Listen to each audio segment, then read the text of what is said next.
नाशिकमध्ये शिवसेनेनं मित्रपक्षांनाच धक्का दिलेला आहे। भाजप आणि राष्ट्रवादीमधून अनेक पदाधिकाऱ्यांनी शिवसेनेत प्रवेश केलेला आहे। यानंतर पुढची महत्त्वाची बातमी आहे ती मुंबईतून। जितेंद्र आव्हाड यांचा निष्ठावान कार्यकर्ता अशी ओळख असलेले नितीन देशमुख यांची पत्नी प्रियंका देशमुख या अजित पवार गटात दाखल झालेले आहेत। नितीन देशमुख हे अजित पवार गटात दाखल झालेले आहेत। प्रियंका देशमुख प्रभाग क्रमांक 124 मधून इच्छुक आहेत। शरद पवारांच्या राष्ट्रवादीकडून तिकीट न मिळाल्यानं नितीन देशमुख नाराज झालेले आहेत। नितीन देशमुख हे जितेंद्र आव्हाड यांचे कट्टर समर्थक मानले जातात। अशावेळी शरद पवार गटातील कामाला पूर्णविराम देत त्यांनी अजित पवार गटात जाण्याचा निर्णय घेतलाय।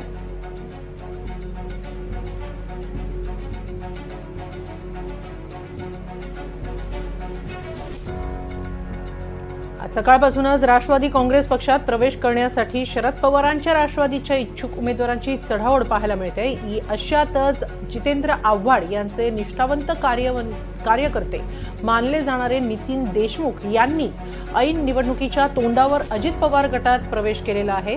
देशमुख यांच्या पत्नी प्रभाग क्रमांक 124 मधून इच्छुक आहेत। मात्र राष्ट्रवादी शरद पवार गटाकडून तिकीट मिळणार नसल्यानं अखेर त्यांनी आपला गटच बदललाय। याबाबत अधिक माहिती घेऊया आमचे प्रतिनिधी देवेंद्र कोल्हटकर यांच्याकडून। देवेंद्र, काय अधिक माहिती?